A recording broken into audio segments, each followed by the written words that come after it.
তেখেতক চাওক ইয়াতে এটাই কথা ক'লোঁ যে যোৱাকালি মই কৈছোঁ 5টা কথা যে তেখেত পাকিস্তানত গৈছিল নে নাই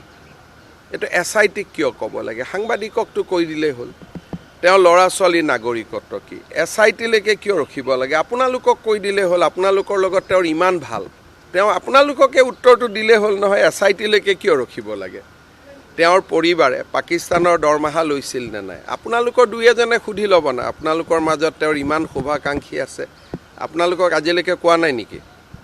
মই এতিয়া আপোনালোককহে সুধিম যে আপোনালোকে ইমান সুধা পোছা কৰি থাকে সঁচা কথাটোতো কমচে কম আপোনালোকক ক'ব লাগে লাগেনে নাই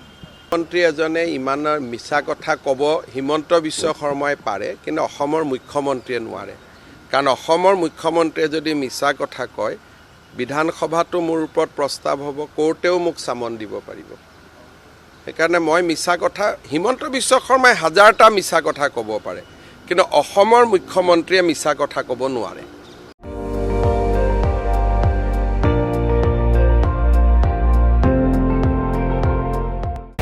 আপুনি চাই আছে ND24 সৰ্বশ্ৰেষ্ঠ নহয় সৰ্বোত্তমৰ দৌৰা